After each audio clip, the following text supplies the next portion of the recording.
memimpin Indonesia. Berdasarkan hasil survei LSN kali ini, tingkat kepuasan publik terhadap kinerja Presiden Jokowi mengalami sedikit peningkatan dibandingkan survei LSN sebelumnya pada bulan Juli 2023. Kali ini sebanyak 76,5% responden mengaku puas dan sangat puas terhadap kinerja Presiden Jokowi, dan hanya 21,6% yang mengaku kurang atau tidak puas. Tingginya tingkat kepuasan publik terhadap Presiden Jokowi ini berpengaruh pada approval rating beliau, dan pada akhirnya ini akan berpengaruh pada konstelasi persaingan elektabilitas tiga capres papan atas. Capres yang mendapat dukungan Presiden Jokowi akan memperoleh bonus elektabilitas, sementara capres yang mengambil jalan berseberangan cenderung akan terpuruk. Kemudian kami tanyakan, menurut keyakinan Anda, dari sejumlah tokoh nasional saat ini, siapakah yang kemungkinan besar akan mendapatkan endorsement dari Presiden Jokowi untuk menjadi calon Presiden RI 2024-2029? Berdasarkan hasil survei LSN kali ini, bagian terbesar publik atau 46,5% responden meyakini bahwa tokoh yang akan mendapatkan endorsement dari Presiden Jokowi untuk menjadi calon Presiden RI periode 2024 dan 2029 adalah Prabowo Subianto. Keyakinan publik bahwa Prabowo akan di-endorse oleh Jokowi ini bahkan terus meningkat dari waktu ke waktu. Sementara itu, keyakinan publik bahwa Ganjar Pranowo lah yang akan mendapatkan endorsement justru terus menurun. Saat ini tinggal 30,3% publik yang meyakini bahwa Ganjar akan di-endorse oleh Jokowi untuk menjadi Presiden RI 2024-2029. Selanjutnya kita masuk dalam perkembangan elektabilitas Capres jelang Pilpres 2024. Kami tanyakan, tahun depan Jokowi akan mengakhiri masa jabatannya sebagai Presiden RI selama 2 periode. Menurut penilaian Anda, siapakah tokoh nasional yang ada saat ini yang paling layak menggantikan Presiden Jokowi? Hasil survei LSN memperlihatkan bahwa nama Prabowo Subianto ini paling banyak disebut oleh publik, yakni 28,9% responden. Ini mengindikasikan bahwa sebagai calon presiden, Prabowo semakin menjadi top of mind publik. Ganjar Pranowo yang diusung sebagai capres oleh PDI Perjuangan bersama P3 ternyata hanya menjadi top of mind dari 17,5% publik. Begitu juga Anies Baswedan secara spontan hanya disebut oleh 13,2% responden. Berikutnya muncul nama-nama seperti Ridwan Kamil 4,5%, Erick Thohir 4,3%, kemudian Mahfud MD 3,9%. Sedangkan yang dimaksud tokoh-tokoh lainnya, diantaranya adalah AHY, Sandiaga Uno, Erlangga Hartarto, Puan Maharani, Khofifah, Muldoko, dan Muhaimin Iskandar, hingga Habib Rizik Syihab. Namun persentase elektabilitasnya jauh dari signifikan.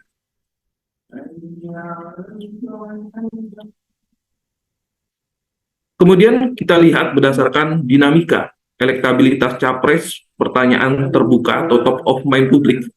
Hasil survei LSN memperlihatkan bahwa elektabilitas Prabowo Subianto semakin menjadi top of mind publik berkenaan dengan Pilpres 2024. Ketika LSN mengajukan pertanyaan terbuka kepada responden, nah ini artinya kita tidak mengajukan nama tokoh sama sekali, siapakah yang akan dipilih jika Pilpres berlangsung saat ini. Sebanyak 28,8% secara spontan menyebut nama Prabowo pada survei LSN bulan Juli 2023. Mereka yang memilih Prabowo sebesar 28,8%. Ini berarti hanya dalam 1 bulan saja elektabilitas Prabowo naik sebesar 0,3%. Sementara itu, elektabilitas Ganjar Pranowo justru menunjukkan tren yang sedikit menurun dari 17,6% pada bulan Juli menjadi 17,5% pada survei bulan Agustus. Sedangkan Anies Baswedan stabil berada di posisi ketiga sejak bulan November 2022. Nah, kemudian kami tanyakan, seandainya saat ini dilaksanakan Pilpres, siapakah yang Anda pilih dari beberapa orang tokoh di bawah ini? Berdasarkan simulasi 12 nama, hasil survei LSN kali ini menunjukkan bahwa persaingan capres menuju 2024 telah mengkristal kepada 3 nama saja, yakni Prabowo Subianto, Ganjar Pranowo, dan Anies Baswedan. Ketika LSN menyodorkan 12 nama capres kepada responden, Prabowo Subianto masih memperoleh elektabilitas tertinggi, yakni 33,9%. Setelah itu, Ganjar Pranowo dengan elektabilitas 22,1%, dan Anies Baswedan di posisi ketiga dengan elektabilitas 16,2%. Berikutnya muncul nama Ridwan Kamil 4,6%, Erick Thohir 4,3%, Mahfud MD 4,1%. Sedangkan sejumlah tokoh lainnya seperti Sandiaga Uno, kemudian AHY, Erlangga Hartarto, Muhaimin Iskandar, Andika Perkasa, dan Puan Maharani, elektabilitasnya sangat tidak signifikan untuk diperhitungkan sebagai bakal capres 2024.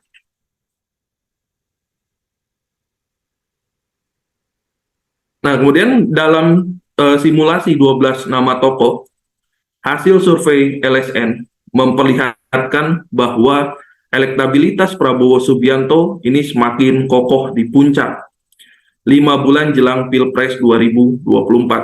Ketika LSN mengajukan pertanyaan tertutup kepada responden, ini kita sodorkan 12 nama tokoh, siapakah yang akan dipilih jika Pilpres berlangsung saat ini? Sebanyak 33,9% responden mengaku akan memilih Prabowo jika dibandingkan dengan hasil 4 survei LSN sebelumnya. Elektabilitas Prabowo menunjukkan tren yang terus menguat. Sementara itu, elektabilitas Ganjar Pranowo yang sempat naik pada survei Juni 2023 menunjukkan tren yang fluktuatif. Saat ini, elektabilitas Ganjar mencapai 22,1%. Sedikit naik dibandingkan 3 survei sebelumnya, namun masih jauh untuk bisa membuat rebound dan mengejar elektabilitas Prabowo di puncak survei. Sedangkan Anies Baswedan elektabilitasnya menunjukkan tren yang stagnasi. Kemudian kami tanyakan, seandainya saat ini dilaksanakan pemilihan presiden dan hanya diikuti 3 capres di bawah ini, siapakah yang Anda pilih? Dominasi Prabowo atas kompetitornya tetap signifikan apabila Pilpres hanya diikuti 3 capres saja. Pada saat kepada responden diajukan pertanyaan, siapakah yang akan dipilih jika saat ini dilaksanakan Pilpres dan hanya diikuti oleh Prabowo Subianto, Ganjar Pranowo, dan Anies Baswedan? Ternyata sebanyak 40,7% responden mengaku memilih Prabowo, kemudian 31,4% menyatakan memilih Ganjar, dan 22,1% menjatuhkan pilihannya kepada Anies. Sementara sebanyak 5,8% responden menyatakan belum punya pilihan atau undecided. Nah, kemudian kita lihat berdasarkan dinamika elektabilitas capres jika pemilu hanya diikuti 3 tokoh, menunjukkan bahwa tren tingkat keterpilihan Prabowo Subianto terus meningkat dari waktu ke waktu. Sejak Maret 2023, elektabilitas Prabowo rata-rata mengalami peningkatan 2% dari survei ke survei berikutnya. Sementara itu, perkembangan terakhir elektabilitas dari Ganjar Pranowo memperlihatkan kecenderungan yang fluktuatif. Namun belum ada indikasi Ganjar mengalami rebound untuk mengejar elektabilitas Prabowo. Sedangkan Anies mengalami stagnasi elektabilitas dalam 6 bulan terakhir. Namun sisa 5 bulan masih memungkinkan terjadi perubahan dinamika elektabilitas, mengingat setiap baca pres dan tim sukses pasti akan habis-habisan mengerahkan semua sumber daya yang dimilikinya. Posisi cawapres sedikit banyak juga dapat berpengaruh pada perubahan dinamika elektabilitas. Kemudian kami tanyakan, seandainya Prabowo Subianto dan Ganjar Pranowo ini lolos ke putaran kedua, dan Pilpres putaran kedua tersebut dilaksanakan saat ini, siapakah yang Anda pilih? Hasil survei LSN menunjukkan apabila Pilpres masuk ke putaran kedua dan hanya diikuti oleh 2 capres saja, yakni Prabowo Subianto versus Ganjar Pranowo, ternyata dominasi Prabowo ini semakin menguat. Sebanyak 53,2% responden menjatuhkan pilihannya pada Prabowo, sementara hanya 39,1% responden yang menyatakan memilih Ganjar. Selisih elektabilitas yang sangat lebar antara Prabowo dan Ganjar ini dapat dimaklumi mengingat suara pendukung Anies Baswedan cenderung mengarah ke Prabowo daripada Ganjar. Dengan kata lain, jika Anies tereliminasi putaran pertama, hampir pasti mayoritas pendukungnya akan memberikan suara untuk Prabowo di putaran kedua. Kemudian kita masuk ke dalam cawapres ideal di mata publik jelang Pilpres 2024. Menurut pendapat Anda, dari sejumlah tokoh nasional yang ada saat ini, siapakah yang paling cocok menjadi calon wakil presiden untuk mendampingi Prabowo Subianto?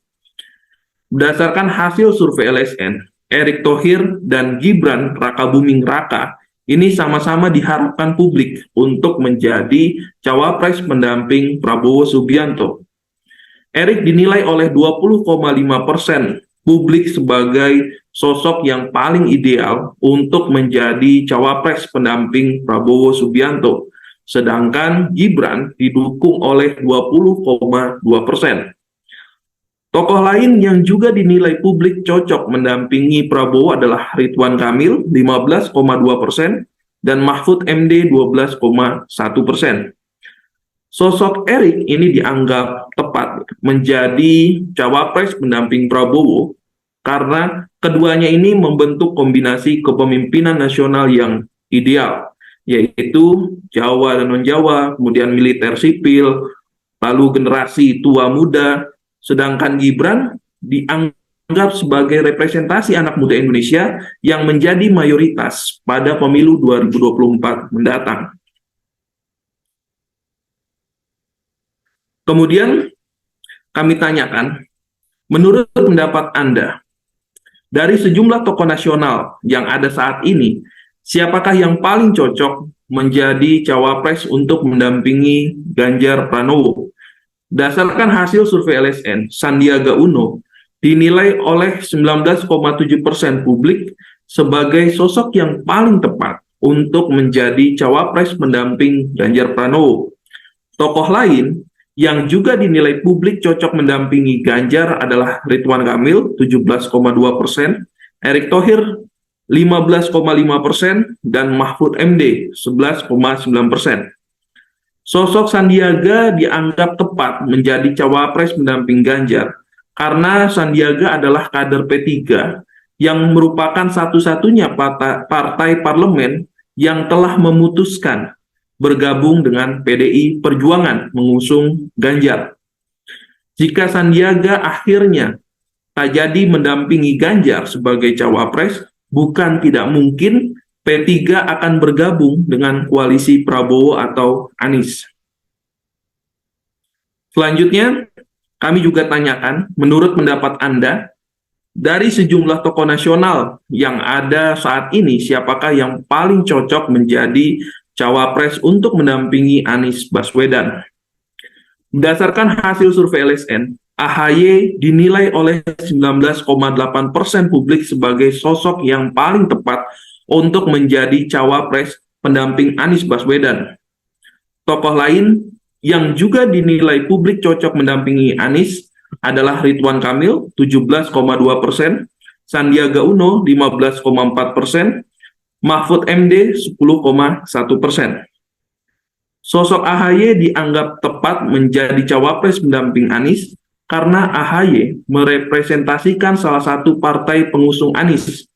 Jika AHY tidak terpilih menjadi cawapres pendamping Anies, sangat mungkin koalisi perubahan dan persatuan ini akan bubar dan gagal mengantarkan Anies menuju Pilpres 2024. Kemudian kami tanyakan, jika saat ini dilaksanakan Pilpres dan diikuti oleh 3 pasangan berikut ini, berdasarkan hasil simulasi LSN, jika Pilpres diikuti oleh 3 pasangan, yaitu Prabowo Erik, Ganjar Sandiaga, dan Anies AHY, maka Prabowo Erik keluar sebagai pemenang dengan elektabilitas 42,8%. Ganjar Sandiaga dengan elektabilitas 36,1% berada di posisi kedua dan lolos ke putaran kedua, sedangkan Anies AHY di posisi ketiga dengan elektabilitas 18,5%. Otomatis tereliminasi alias gagal maju ke putaran kedua. Sementara sebanyak 2,6% responden ini masih belum menyatakan pilihannya atau undecided.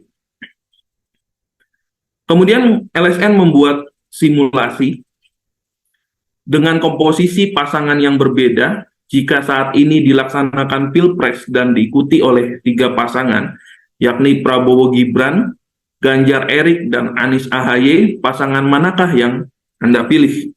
Nah, dalam simulasi yang berbeda, di mana Prabowo berpasangan dengan Gibran Rakabuming Raka, kemudian Ganjar berduet dengan Erick Thohir, sementara pasangan Anies dengan AHY tidak berubah, ya, maka Prabowo Gibran lah yang keluar sebagai pemenang dengan elektabilitas 43,5%. Ganjar Erik dengan elektabilitas 36,8% berada di posisi kedua dan lolos ke putaran kedua. Sedangkan Anies AHY di posisi ketiga dengan elektabilitas 18,3%, otomatis kembali tereliminasi alias gagal maju ke putaran kedua. Sementara sebanyak 1,4% responden masih belum mau menyatakan pilihannya atau undecided. Kemudian kita masuk dalam peta dukungan terhadap capres 3 besar dan elektabilitas partai politik. Nah, berdasarkan hasil analisis LSN, Prabowo memperoleh bonus elektabilitas dari sebagian konstituen pemilih PDI Perjuangan. Memang persentase pemilih PDIP yang mendukung Ganjar masih lebih besar daripada yang bermigrasi ke Prabowo, namun berdasarkan temuan survei LSN dalam setahun terakhir, persentase konstituen PDIP yang memilih Ganjar ini terus menurun. Sementara yang menjatuhkan pilihan pada Prabowo semakin membesar. Saat ini sudah 39,1% konstituen PDIP yang bermigrasi ke Prabowo dan tinggal 45,2% yang masih bertahan di kubu Ganjar. Mengapa pemilih PDI Perjuangan ini banyak yang mengalihkan dukungannya ke Prabowo? Setidaknya kami menemukan 3 faktor penyebab. Yang pertama, Jokowi Effect, di mana banyak pemilih PDIP yang mengikuti pilihan politik Presiden Jokowi. Yang kedua, pemilihan Ganjar sebagai capres ini tidak diterima oleh sebagian kader PDI Perjuangan. Dan yang ketiga, gaya kepemimpinan Megawati yang cenderung kaku dan kurang egaliter membuat rasa kurang nyaman sebagian elit dan kader PDI Perjuangan. Nah, kemudian kita lihat berdasarkan peta dukungan simpatisan Jokowi bahwa sinyal-sinyal dukungan Presiden Jokowi terhadap Prabowo ini semakin menguat. Nampaknya juga ditangkap dengan jelas oleh basis massa Jokowi. Berdasarkan analisis tabulasi silang yang dilakukan LSN, para pemilih dan relawan Jokowi dalam 2 pilpres sebelumnya dari waktu ke waktu semakin mantap menjatuhkan pilihannya pada Prabowo. Sebaliknya, pemilih dan relawan Jokowi lambat tapi pasti meninggalkan dukungannya pada Ganjar. Saat ini 47,8% responden yang mengaku pemilih atau relawan Jokowi menjatuhkan pilihan pada Prabowo, sedangkan yang memilih Ganjar hanya 35,9%. Jika kita membandingkan dengan hasil-hasil survei LSN sebelumnya, nampak bahwa persentase basis massa dan relawan Jokowi yang hijrah mendukung Prabowo terus meningkat, sementara yang tetap setia atau bertahan mendukung Ganjar ini cenderung mengalami kemandekan atau stagnasi. Kemudian kita lihat berdasarkan peta dukungan petani dan nelayan terhadap 3 capres papan atas. Dalam survei LSN kali ini, sebanyak 48,9% responden yang berlatar belakang petani dan nelayan mengaku akan memilih Prabowo apabila Pilpres dilaksanakan saat ini. Kemudian 30,4% menyatakan memilih Ganjar Pranowo dan 16,5% mendukung Anies Baswedan. Serta sisanya 4,2% mengaku belum memutuskan memilih siapa atau undecided. Peran Prabowo Subianto sebagai Ketua Himpunan Kerukunan Tani Indonesia atau HKTI selama bertahun-tahun dan kepeduliannya sejak lama terhadap dunia pertanian nampaknya sulit terhapus dari memori kaum tani dan nelayan. Sebab itu, setiap kali LSN melakukan survei nasional dan menanyakan kepada petani siapa sosok capres pilihannya, nama Prabowo selalu menjadi top of mind di kalangan mereka. Bahkan ketika LSN menanyakan partai apakah yang paling peduli terhadap pertanian, bagian terbesar responden dari kalangan petani dan nelayan ini selalu menyebut Partai Gerindra besutan Prabowo Subianto. Baik, selanjutnya kesimpulan akan disampaikan oleh rekan saya, Saudari Visya. Baik, terima kasih kepada Dr. Gema yang telah memaparkan hasil temuan survei pada rilis LSN kali ini. Untuk selanjutnya akan saya bacakan kesimpulan dari hasil survei yang dilakukan pada tanggal 14 sampai dengan 24 Agustus 2023 di 38 provinsi yang ada di seluruh Indonesia. Dan lebih memfokuskan pada dinamika elektabilitas 3 capres papan atas, yang mana dapat ditarik beberapa kesimpulan sebagai berikut. Melalui berbagai format pertanyaan dan simulasi, mulai dari pertanyaan terbuka atau top of mind, lalu pertanyaan tertutup dengan simulasi 12 nama, lalu pertanyaan tertutup lagi dengan simulasi 3 nama, hingga simulasi secara head-to-head, Prabowo Subianto selalu leading atas Ganjar Pranowo maupun Anies Baswedan. Misalnya ketika LSN mengajukan pertanyaan secara terbuka, siapakah yang akan dipilih jika saat ini dilaksanakan Pilpres? Sebanyak 28,9% secara spontan menyebut nama Prabowo Subianto. Sementara yang menyebut nama Ganjar sebanyak 17,5% dan Anies Baswedan hanya sebesar 13,2%. Ini artinya ketika secara spontan kita sebut kosakata Presiden RI 2024, nama Prabowo paling banyak terlintas di pikiran publik. Kemudian ketika LSN mengajukan pertanyaan secara tertutup, siapakah yang dipilih responden dari 12 nama tokoh yang disodorkan LSN? Prabowo Subianto tetap kokoh di puncak dengan elektabilitas sebesar 33,9%. Sedangkan Ganjar hanya dipilih oleh 22,1% dan Anies Baswedan menjadi pilihan 16,2% responden. Begitu pula saat LSN membuat simulasi Pilpres, hanya diikuti 3 kandidat saja, Prabowo semakin menguat dengan elektabilitas 40,7%, sementara Ganjar hanya didukung oleh 31,4% responden, dan Anies menjadi pilihan 22,1% responden. Hegemoni Prabowo Subianto atas Ganjar Pranowo dan Anies Baswedan semakin absolut tatkala LSN membuat simulasi head-to-head. Dengan asumsi Prabowo dan Ganjar lolos ke putaran kedua, kemudian LSN mengajukan pertanyaan kepada responden, siapakah yang dipilih dari kedua capres tersebut? Ternyata jarak elektabilitas antara Prabowo dan Ganjar semakin melebar. Prabowo dipilih oleh 53,2% dan Ganjar didukung 39,1 responden.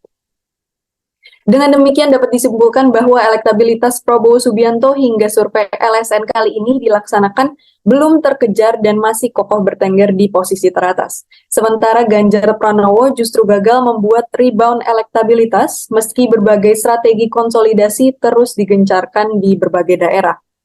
Elektabilitas Ganjar masih konsisten di posisi kedua dan Anies Baswedan masih istiqomah di peringkat ketiga. Mengapa elektabilitas Ganjar mengalami stagnasi dan posisi Prabowo terus bertahan di puncak survei? Nah, berdasarkan analisis LSN, setidaknya ada 3 faktor utama yang menyebabkan kondisi tersebut.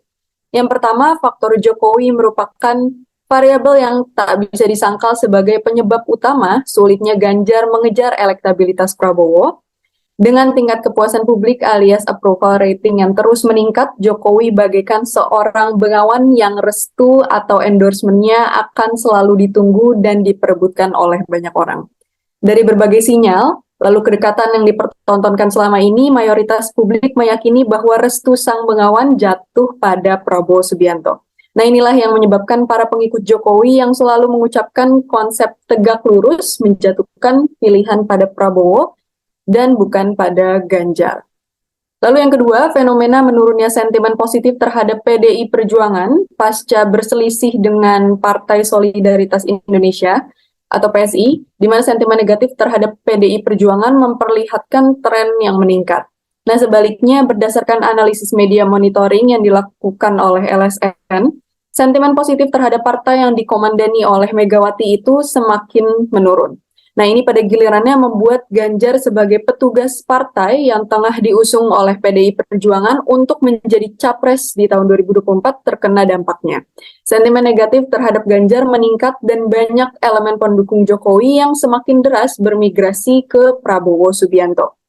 Dipilihnya baju bergaris hitam putih dan semakin jarangnya Ganjar mengenakan baju merah PDI Perjuangan mengindikasikan bahwa kubu Ganjar memahami simbol-simbol partai banteng kurang membawa keberuntungan, setidaknya untuk saat ini. Lalu yang ketiga, keberhasilan kubu Prabowo Subianto membangun strategi inklusif untuk menampung dan juga mempersatukan seluruh komponen bangsa, di mana kini semua orang, semua unsur masyarakat maupun kekuatan politik seakan-akan merasa nyaman bersama Prabowo. Nah, Ketua Umum Partai Gerindra ini tidak lagi menjadi common enemy seperti pada Pilpres 2019, bahkan tokoh-tokoh yang sangat berseberangan secara ideologis seperti Budiman Sujatmiko dan Immanuel Ebenezer pun kini merasa nyaman dan bangga bergabung bersama Prabowo. Prabowo kini telah bermetamorfosis dari sosok yang dibenci menjadi sosok yang dirindukan dan dikagumi oleh hampir seluruh elemen pendukung Jokowi pada 2 Pilpres sebelumnya. Nah, salah satu temuan menarik lainnya dari survei LSN kali ini adalah gejala semakin mengerucutnya nama Erick Thohir dan juga Gibran Rakabuming Raka sebagai cawapres pendamping Prabowo Subianto. Sebanyak 20,5% responden menilai Erick Thohir adalah sosok yang paling tepat menjadi cawapres pendamping Prabowo, sedangkan Gibran dinilai paling tepat menjadi cawapres Prabowo oleh sebanyak 20,2% responden. Nah, sementara itu untuk cawapres pendamping Ganjar, hasil survei LSN menunjukkan bahwa Sandiaga Uno merupakan satu-satunya tokoh nasional yang dinilai responden paling pantas menjadi cawapres dari Ganjar Pranowo. Nah, dengan mengantongi elektabilitas sebanyak 19,7%, Sandiaga menyisihkan tokoh-tokoh tenar lainnya yang juga dinilai layak menjadi cawapres dari Ganjar Pranowo seperti Ridwan Kamil sebanyak 17,2%, Erick Thohir sebanyak 15,5%, dan Mahfud MD sebanyak 11,9%. Sedangkan untuk cawapres pendamping Anies Baswedan, ternyata bagian terbesar publik atau sebanyak 19,8% responden menilai Agus Harimurti Yudhoyono sebagai sosok yang paling tepat. Meskipun figur AHY selama ini kurang bisa diterima oleh salah satu partai anggota Koalisi Perubahan dan Persatuan, namun realitas menunjukkan bahwa sejak survei LSN setahun terakhir ini, AHY selalu menempati posisi teratas bursa cawapres Anies Baswedan. Nah, kali ini AHY unggul atas tokoh-tokoh nasional lainnya seperti Ridwan Kamil sebanyak 17,2%, Sandiaga Uno sebanyak 15,4%, dan Mahfud MD sebanyak 10,1%. Baik, demikian kesimpulan dari hasil survei pada bulan Agustus rilis LSN kali ini. Kami ucapkan terima kasih kepada teman-teman wartawan yang telah hadir melalui Zoom meeting ini ataupun yang telah menonton pada live streaming di Garuda TV. Untuk itu, apabila tidak ada pertanyaan yang akan disampaikan, sekali lagi kami ucapkan terima kasih dan mohon maaf atas segala kekurangan yang telah terjadi. Untuk itu, terima kasih dan sampai jumpa lagi di kesempatan selanjutnya.